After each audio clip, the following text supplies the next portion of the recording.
Bom, meus irmãos, nós chegamos ao final do capítulo 24, o último capítulo do livro de Josué. E quando eu pensava a respeito disso, já há um tempo atrás, me veio à cabeça a ideia de um tema que seria o fim de uma era. O livro de Josué, ele marca o período em que Josué assume a responsabilidade da liderança de Israel para que ele pudesse conduzir o povo de Israel na obediência ao Senhor.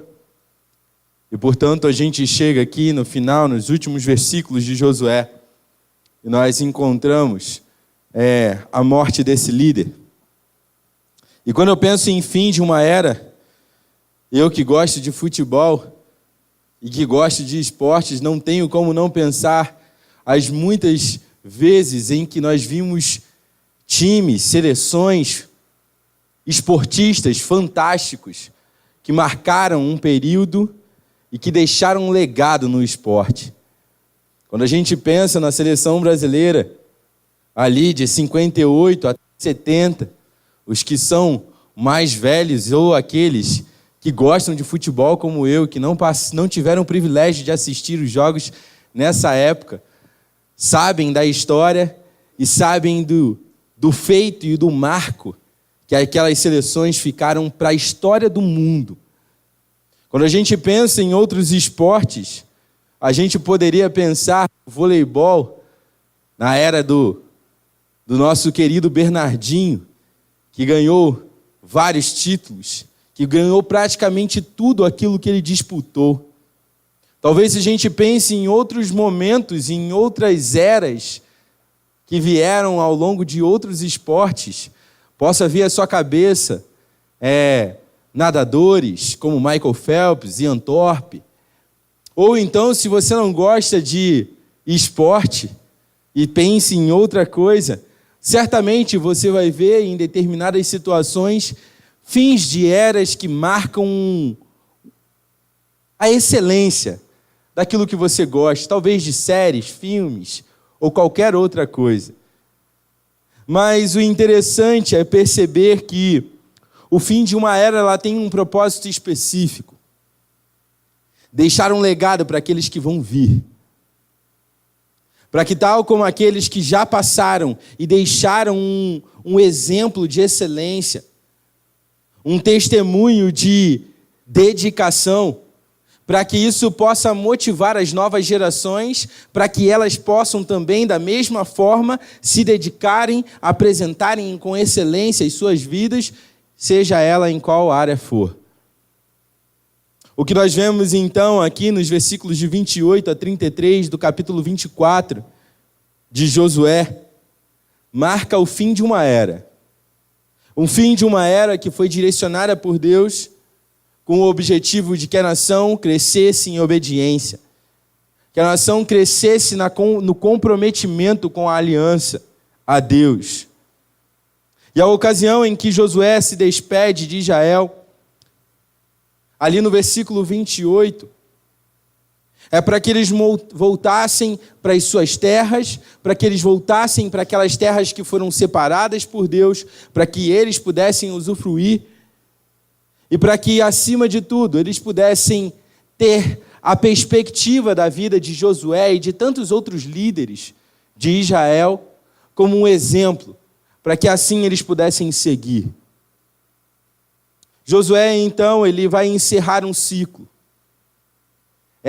Esse final de era tem um propósito.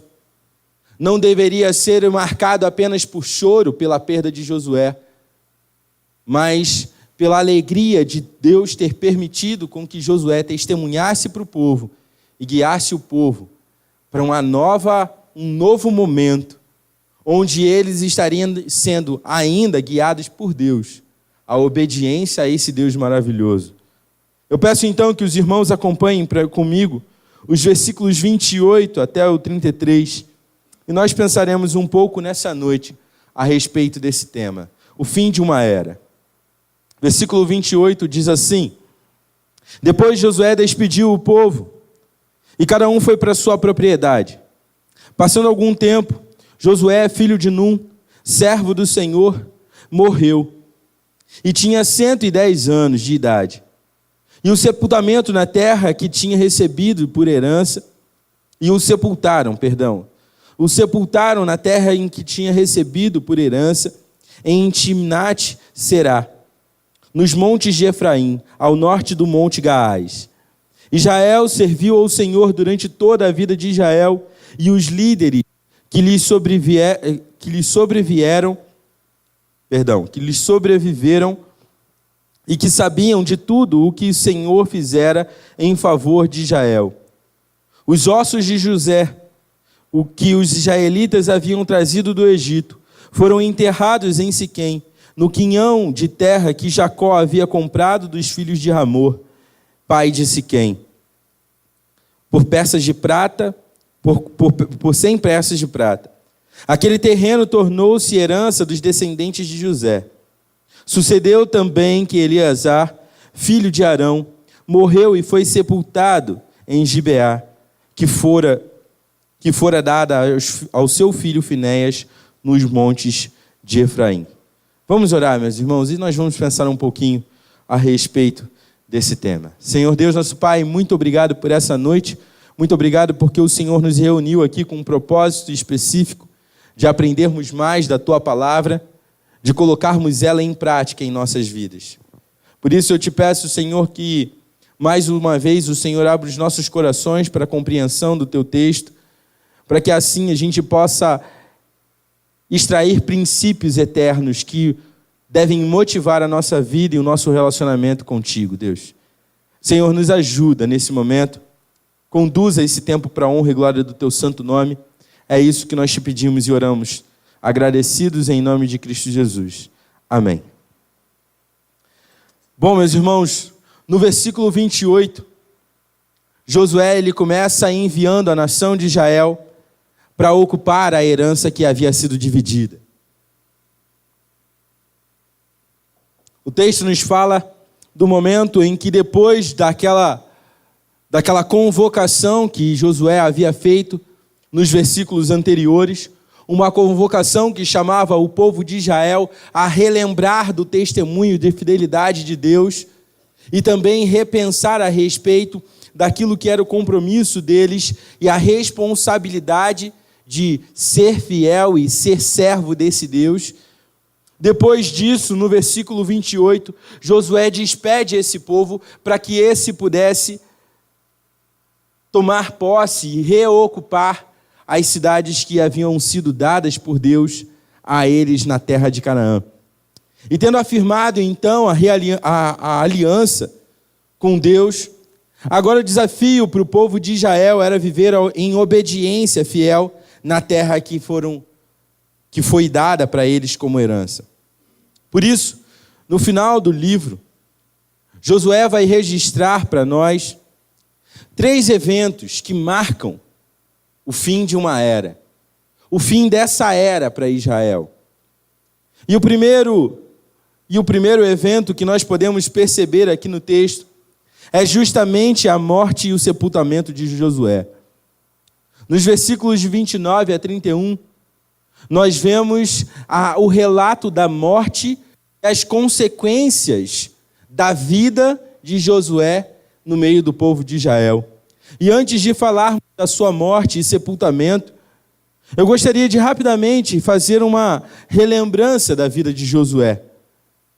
Josué, ele começa no capítulo 1 do seu livro, começa o seu ministério como sendo conhecido pelo povo como aquele que auxiliava Moisés. Durante todo o período do deserto, Josué acompanhou de perto Moisés, auxiliando a ele naquilo que ele necessitava.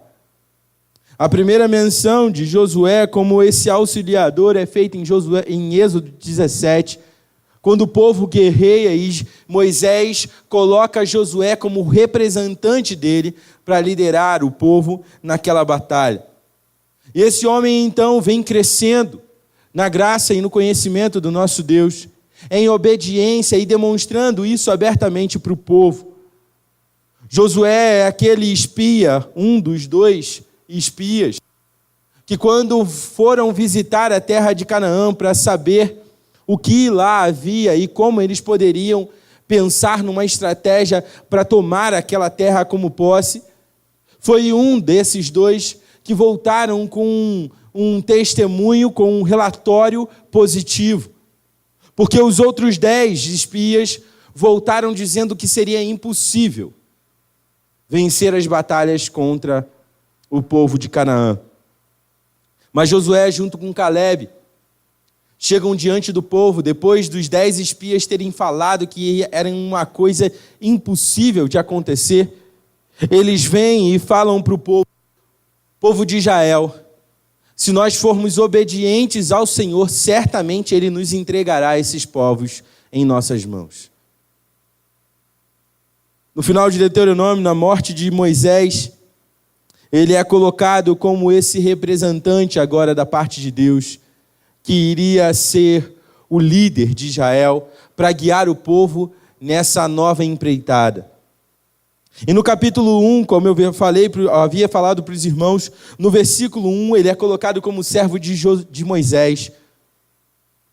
Esse homem tinha uma grande responsabilidade, um grande desafio. E esse desafio não se limitava apenas a substituir um grande líder como Moisés foi. Mas, acima de tudo, ele tinha o grande desafio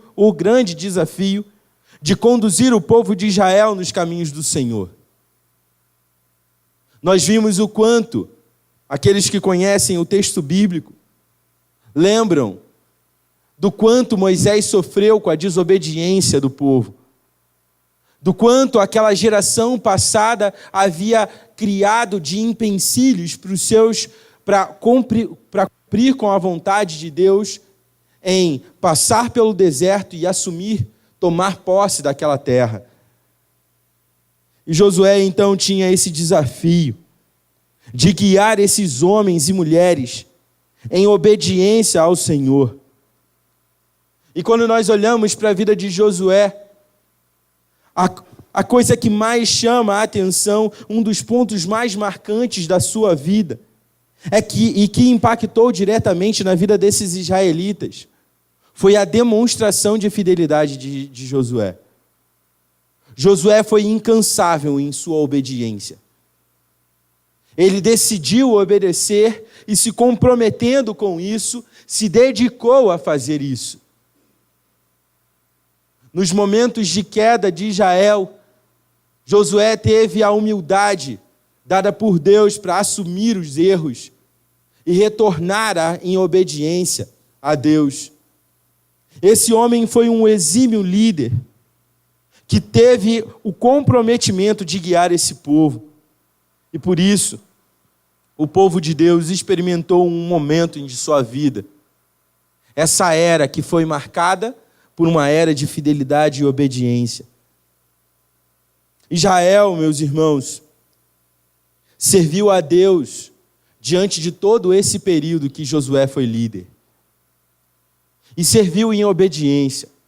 Conquanto eles haviam ainda tido alguns momentos de recaída, poucos momentos comparados aos do Êxodo, eles se dedicaram em obedecer a Deus. Essa marca desse homem impactou grandemente a vida desses israelitas, a ponto deles serem impactados e impactar diretamente as gerações futuras que vieram depois deles, ainda ali na tomada da terra prometida. Uma das provas desse impacto causado pela vida de Josué a essa geração é relatado justamente no versículo 31 do capítulo 24. Se os irmãos puderem acompanhar, tem no slide aí parte do versículo. Mas o texto diz: Israel serviu ao Senhor durante toda a vida de Josué e dos líderes que sobreviveram depois dele e que sabiam de tudo o que o Senhor fizera em favor de Israel. Esse homem foi um homem aplicado em sua fé, um homem aplicado em temer o Senhor. E essa aplicação fez com que esse povo fosse impactado. Um homem normal, como cada um de nós, que decidindo obedecer, decidindo cumprir com a vontade de Deus, impactou uma geração inteira de israelitas. Ao refletir sobre a influência de Josué, um teólogo chamado Harvey disse em seu pensamento, em um dos seus livros, o seu peso e influência sobre a nação dos israelitas foi tamanho que por um período de pouco menos do que meio século, ele fez com que um povo inconstante ficasse firme em sua lealdade ao Deus dos seus pais. Esse homem é o homem que está sendo relatado agora, nos últimos momentos da sua vida, sendo relembrado aquilo que ele fez, a sua fidelidade a Deus, o seu temor a esse Deus e o comprometimento que ele tinha com a aliança que ele havia feito e que recentemente ele havia relembrado ao povo. Povo de Israel, vocês têm que decidir, versículo 14 do capítulo 24, vocês têm que decidir temer o Senhor. E se não convém a vocês obedecer a esse Deus maravilhoso que fez tremendas coisas em nosso favor, eu quero lembrar a vocês que eu e a minha casa continuaremos servindo ao nosso Deus. Esse homem comprometido com a sua fidelidade ao seu Deus impactou de maneira tão grande a essa geração, que antes era conhecida como uma geração de israelitas inconstantes, pessoas que amavam a Deus, mas que nas situações diversas da sua vida tinham a tendência de questionar a bondade, o poder e o cuidado de Deus. Essa geração agora é impactada pelo testemunho desse homem. Esse é o primeiro evento acontecido nos versículos de 29 a 31 do capítulo 24. E meus irmãos, esse mesmo homem que começou sendo conhecido diante do povo como um auxiliar de Moisés, ele encerra aqui o seu livro sendo reconhecido e chamado por Deus como servo do Senhor, versículo 29. Esse homem, ele temeu a Deus. Com toda a sua limitação, com os seus pecados, com o seu coração que desejava ainda assim rebeldia contra esse Deus, ele lutou contra tudo isso com o objetivo de honrar o seu Deus, e esse homem é reconhecido no final do seu livro por aqueles que terminaram de concluir a história de Josué, descrevendo ele como um servo do Senhor. Certamente o que gerou todo esse impacto na vida desses israelitas não foram características humanas de Josué, mas sim a manifestação poderosa de Deus em sua vida e através de sua vida. E quando eu falo em manifestação poderosa de Deus, eu não estou pensando aqui no Jordão sendo aberto no meio. Eu não estou pensando aqui no sol parando para que Israel pudesse vencer a batalha. Eu estou pensando aqui na ação de Deus em capacitar esse homem pecador como eu e você a viver uma vida de obediência. Essa foi a manifestação poderosa de Deus na vida desse homem, que impactou toda uma geração por causa do seu testemunho de fidelidade a Deus. Mas como nós sabemos, e como eu falei no início do texto, esse momento é marcado por 3 eventos. Esse é apenas o primeiro.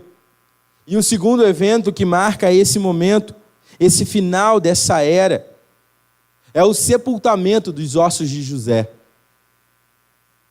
Versículo 32 nos fala que depois da morte de Josué, os ossos de José, que os israelitas haviam trazido do Egito, foram enterrados em Siquém, no quinhão de terra que Jacó havia comprado dos filhos de Amor.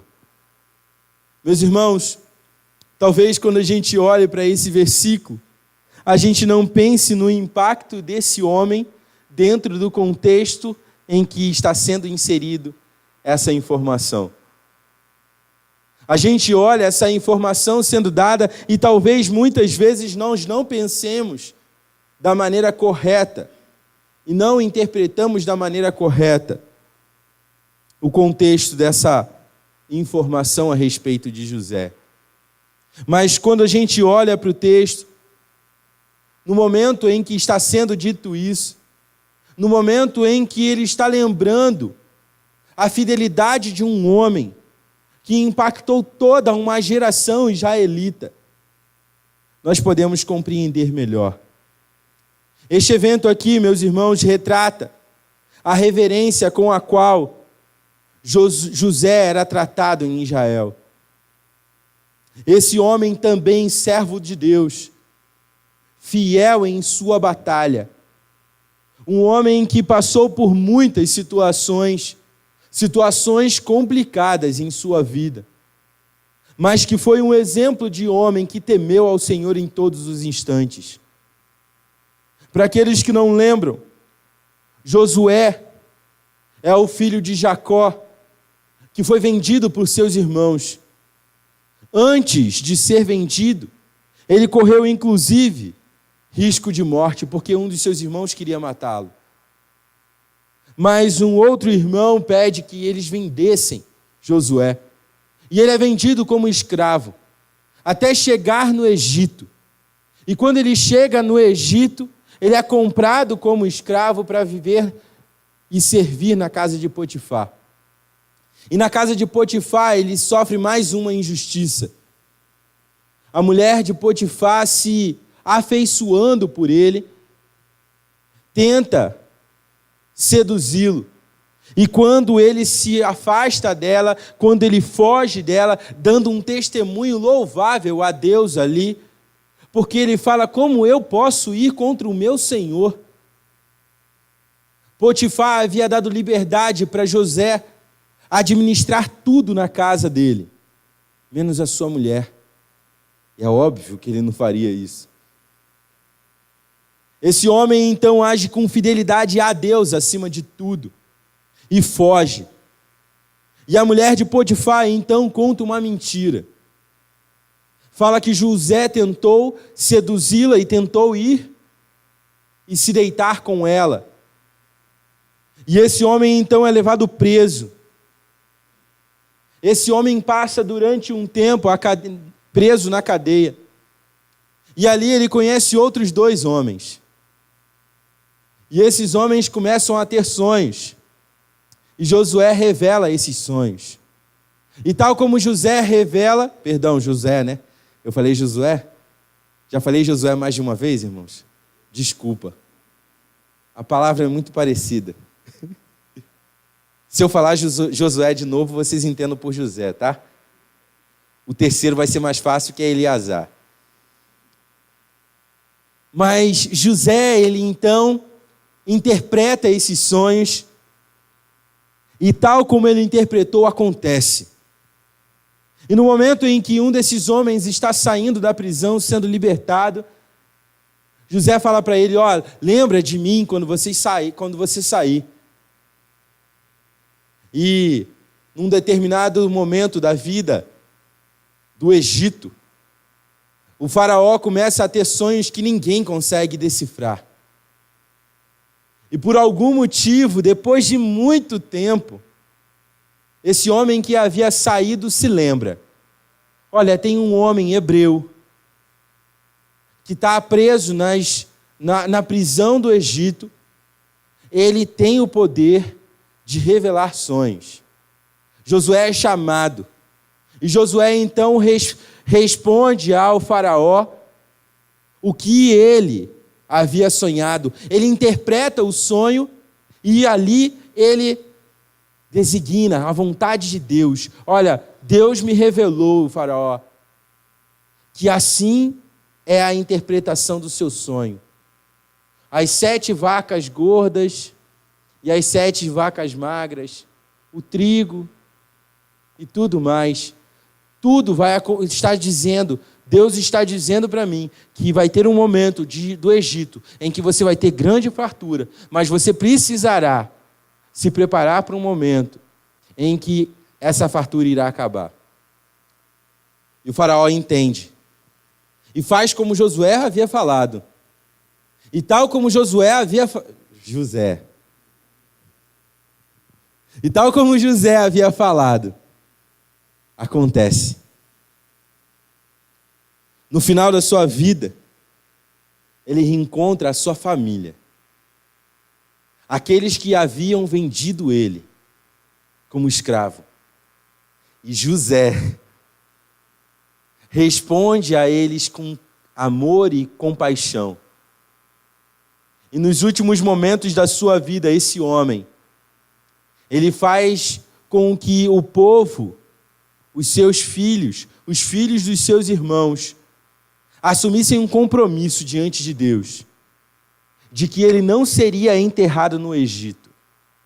É desse homem que estamos falando, um exemplo de fidelidade, um exemplo de dedicação em obedecer a Deus, alguém que é incansável em servir o Senhor, alguém que se comprometeu com esse Deus em um determinado momento da sua vida, mas que não abandonou esse Deus nos momentos mais difíceis, que não questionou a Deus. Um dos momentos mais bonitos de José, dentro de Gênesis, é quando ele fala: olha, o que vocês tentaram em mal contra mim, Deus tornou em bem. Deus fez cooperar a nosso favor. Isso não justifica a maldade de vocês, só revela o quanto Deus é poderoso e bondoso em agir mesmo assim diante de atitudes pecaminosas, como a que vocês apresentaram. É esse homem que está sendo mencionado aqui. José, ele deu essa ordem explícita então, meus irmãos, em relação aos seus restos mortais. No final de sua vida, ele faz esse compromisso com os seus descendentes. Quando vocês saírem do Egito, e Deus irá libertá-los do Egito, quando isso acontecer, levem os meus restos mortais para a terra que Deus nos prometeu como herança. Se vocês olharem no capítulo de 50 de Gênesis, no versículo 25, nós vemos o relato em que José fala isso. Êxodo 13, versículo 19, Moisés fala para o povo que diante daquela situação da saída, e uma saída apressada como a deles, mesmo assim, ele relembra do compromisso que o povo de Israel fez com esse homem. E leva então, junto com eles, para o deserto, os ossos de José. Meus irmãos, alguns comentaristas questionam o momento em que isso aconteceu. Uns falam que foi depois da morte de Josué, outros falam que foi antes da morte de Josué. Mas, certamente, isso não tem uma influência direta naquilo que nós precisamos compreender dentro desse texto. Porque o que mais vale, o que mais é significativo para nós nesse momento, é enxergar o significado dessa menção a José nesse exato momento em que Josué está morrendo, está começando o fim dessa era. Esse evento marca um momento em que esse povo deveria sustentar essa fé apresentada por José. Que assim como José, nos seus momentos de vida, eles também agora deveriam viver dessa maneira. Tomar como exemplo não apenas a vida de Josué, mas também a vida de José e de tantos outros homens que dependeram do Senhor para viverem as suas vidas. Esse homem, meus irmãos, foi encontrado na galeria da fé, descrita pelo autor de Hebreus, no capítulo 11, versículo 22, como um homem de fé. Hebreus vai dizer: pela fé José, no fim da sua vida, fez menção ao êxodo. José profetizou o êxodo do cativeiro do Egito no momento da sua morte. E ele deu instruções para Israel acerca dos seus próprios ossos. Esse homem foi um exemplo e marcou não só a sua geração, mas também marcou outras gerações. Esse homem foi um exemplo de fé que esses israelitas agora deveriam seguir e viver de acordo com esse exemplo. O texto continua e nós vemos uma última menção a um outro homem. E o terceiro evento que nós vemos aqui nesse texto é a morte de Eleazar. Eleazar, meus irmãos, para quem não conhece, era filho de Arão, sacerdote, sumo sacerdote em Israel. É o pai daquele Finéias que algum tempo atrás, aqui nas mensagens de Josué, eu falei para os irmãos. Finéias, um homem temente a Deus, dedicado à obra do Senhor, dedicado ao cumprimento da aliança. Finéias é o homem que atravessou um israelita e uma mulher cananita com uma lança, porque eles profanaram o nome de Deus. É esse homem que tinha comprometimento com esse Deus, em obedecer a esse Deus nessa maneira. Esse é o filho de Eleazar. Eleazar exerceu o sacerdócio debaixo dos dois maiores líderes de Israel. Eleazar exerceu o sacerdócio no período de Moisés e também no período de Josué. Ele foi apontado como líder dos principais levitas, conforme Números 3, versículo 32. O texto vai dizer assim: o principal líder dos levitas era Eleazar, filho do sacerdote Arão. Ele tinha a responsabilidade de supervisionar os encarregados de cuidar do santuário. Esse homem que tinha essa tarefa é mencionado aqui no final do livro de Josué. E o objetivo dessa lembrança desse homem era demonstrar mais uma vez um exemplo de fidelidade a Deus. Pouco antes da morte de Arão, pai de Eleazar, Eleazar foi vestido no Monte Or, com as vestes sagradas para o ofício de sumo sacerdote, conforme Números 20, 28. Ele participou também do momento da distribuição das terras, quando ali Josué chama os anciãos para participarem daquele momento. A vida desses grandes homens, meus irmãos, precisam trazer à nossa mente aquilo que certo teólogo uma vez falou. A vida de grandes homens nos lembram que podemos tornar as nossas vidas em algo sublime.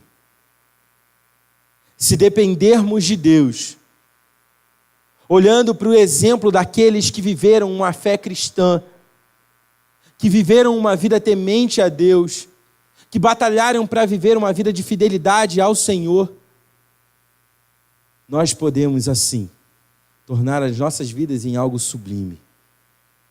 Pela dependência total no Senhor, isso é possível. Bom, meus irmãos, quando nós olhamos para esse texto, nos versículos de 28 a 33, nós vemos esses homens sendo mencionados, registrando ali o fim de uma era para esses israelitas. Agora esse povo estava condicionado à sua própria responsabilidade. Responsabilidade essa que foi tomada e relembrada por Josué ainda nesse mesmo capítulo, dos versículos 14 até o versículo 27. Esses homens que haviam se comprometido e relembrado a aliança agora, tinham esse desafio de viver e apresentar uma vida fiel ao Senhor, mesmo com a ausência da presença de homens como esses mencionados. Diante desses 3 eventos importantíssimos que marcaram essa era, o povo de Israel deveria usá-los como combustível para a preservação da sua fidelidade a Deus. Ao invés de usarem a morte deles como muletas, justificando talvez assim um possível abandono da fé, ao invés disso eles deveriam olhar para a fé desses homens como um exemplo a ser seguido. Talvez aqui essas menções feitas a esses homens no final do capítulo 24 tinham como objetivo falar para Israel: olha, Israel, vocês viveram e conviveram, testemunharam a respeito da vida desses homens. Não abandonem a Deus agora. Muitas vezes, o fim de uma era é marcado por um sonoro silêncio. Porque as gerações posteriores não se lembram de Deus e não se lembram do exemplo de fidelidade de homens, pecadores sim, mas que temeram e se dedicaram ao Senhor, apresentaram as suas vidas em serviço a esse Deus. Muitas vezes esse silêncio que acontece no final de determinadas eras acontece pela falta de responsabilidade da geração posterior em olhar para trás e enxergar esses testemunhos de vida e fazer deles combustível para a sua fé.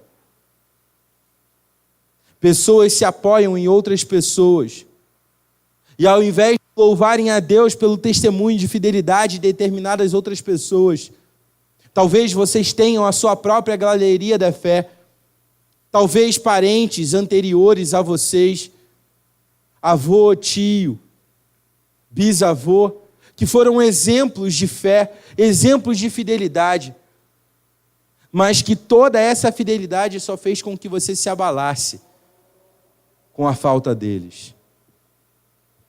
Esses homens são mencionados aqui com o objetivo de que Israel continuasse vivendo na perspectiva de uma fidelidade estipulada por Deus, que é acatada apenas por aqueles que querem e decidiram no seu coração viver uma vida obediente a Deus.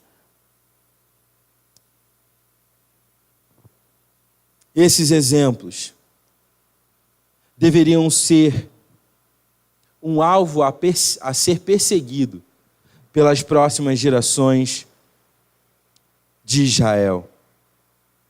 Quando nós olhamos para o texto do capítulo 11 do livro de Hebreus, da carta aos Hebreus, nos versículos de 32 a 38, nós vemos que o autor ele encerra a galeria da fé, falando sobre aqueles a quem ele não mencionou. E ele vai falar e louvar a Deus por todos aqueles homens que pela fé, que com dedicação em querer obedecer a Deus, se comprometeram com esse Deus de tal maneira que conquistaram cidades, derrotaram exércitos, destruíram muros, que pela fé fecharam a boca de leões, que pela fé viram mortos ressuscitarem, que pela fé deram as suas vidas em obediência a esse Deus.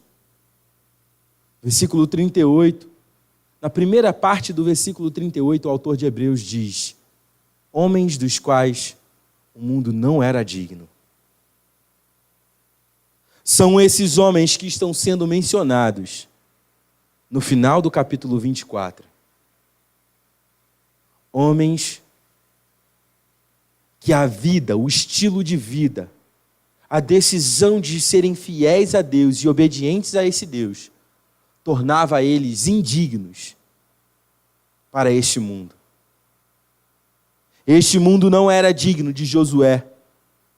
Esse mundo não era digno de José. Esse mundo não era digno de Eleazar. Não porque eles eram perfeitos, mas porque eles se comprometeram em obedecer a Deus. Sendo assim, meus irmãos, para nós cristãos e também assim para os israelitas naquela época e posterior àquela época. A conclusão do livro de Josué nos deixa um epitáfio de liderança e fidelidade. Epitáfio é aqueles dizeres que vêm em determinados túmulos, talvez dizendo: homem honrado, pai amoroso, esposo carinhoso. O final desse capítulo, ele nos revela essas descrições. Homens fiéis, que temeram a Deus, que conduziram o povo de Deus à obediência. É como se os seus túmulos estivessem escritos. Lideraram o povo de Deus através dos preceitos dele.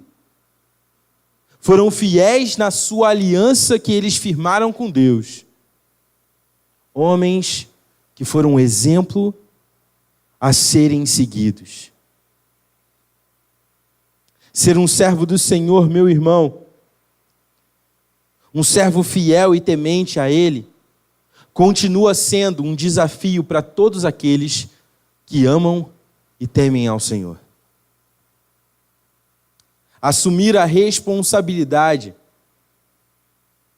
da decisão de obedecer a Deus e buscar fazer isso em toda a sua vida, continua sendo o desafio para todos nós que declaramos um dia que fomos salvos por esse Deus e que amamos a Ele. Portanto, isso não foi diferente para Josué, José e Eleazar. E não será diferente para nenhum de nós aqui. Pois todos nós somos confrontados com esse compromisso.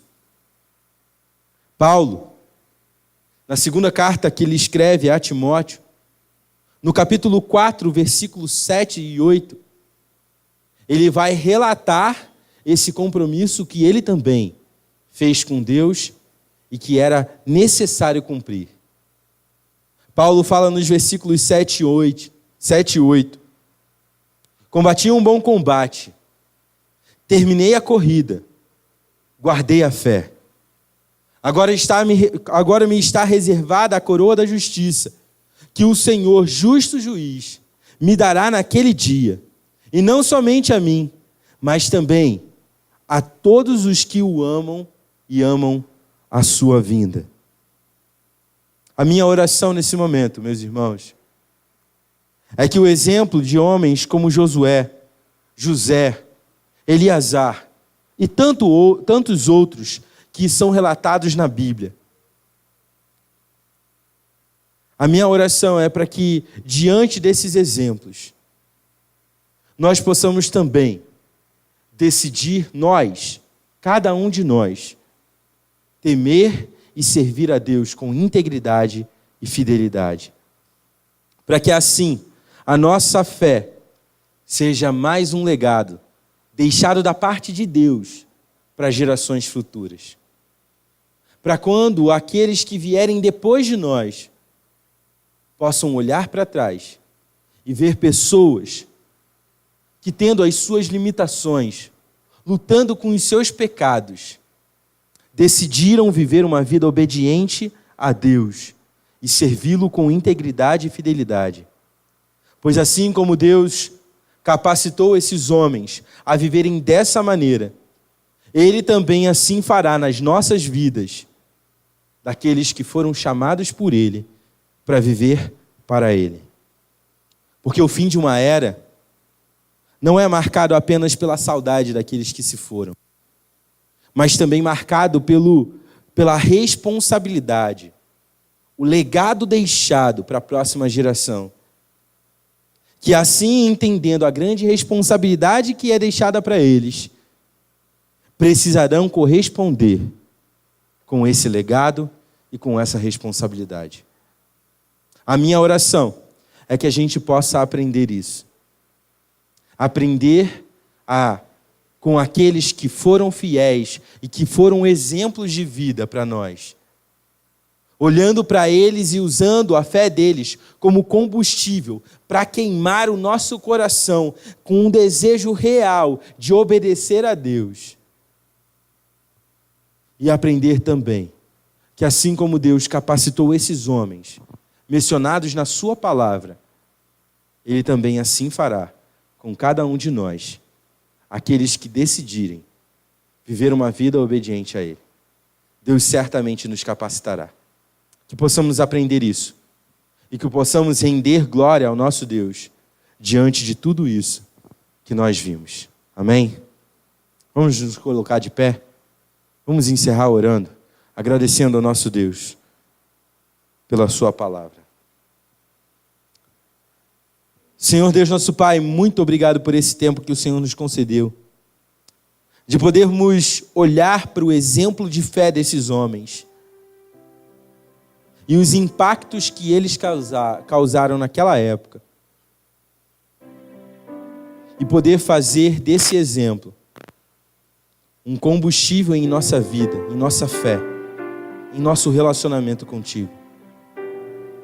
Homens como José, Josué e Eleazar precisam ser lembrados, porque eles demonstraram na sua vida, em suas vidas, que é possível, se dependermos do Senhor, é possível sim, viver uma vida de obediência e de fidelidade a Ti. Senhor, nos ajuda a compreender que o final de uma era, ela não causa apenas saudade. Nos ajuda a compreender, Pai, que exemplos mencionados anteriormente, pessoas que testemunharam um compromisso real com o Teu Evangelho, Pai, precisam ser lembradas em nossas vidas e precisam nos ajudar a lembrar que também podemos ser fiéis e obedientes ao Senhor. Senhor, perdoa os nossos pecados. Perdoa os momentos em que nós esquecemos disso. Perdoa-nos, Senhor, pelos momentos em que nós esquecemos do nosso compromisso contigo. E nos ajuda, Pai, a viver uma vida em obediência. Essa decisão cada um de nós precisa tomar. E eu peço que o Senhor, diante da Tua palavra, confronte a cada um de nós a assumir esse compromisso. Muito obrigado, Deus, porque mais uma vez o Senhor falou aos nossos corações através da Tua palavra. E por isso, Senhor, saímos daqui contentes, alegres, porque o Senhor foi glorificado por meio dela. Muito obrigado por tudo, Pai. Essa é a oração que nós te fazemos. E oramos assim, agradecidos. Em nome de Jesus. Amém. Que a graça de Cristo Jesus, nosso Senhor e Salvador, que o amor de Deus, o nosso amado Pai, que a comunhão e a consolação do Santo Espírito esteja com cada um de vocês, queridos irmãos, hoje e para todo sempre. Amém. Podem se assentar, meus irmãos, tenham o seu tempo de oração silenciosa. Eu estarei ali à porta para cumprimentá-los.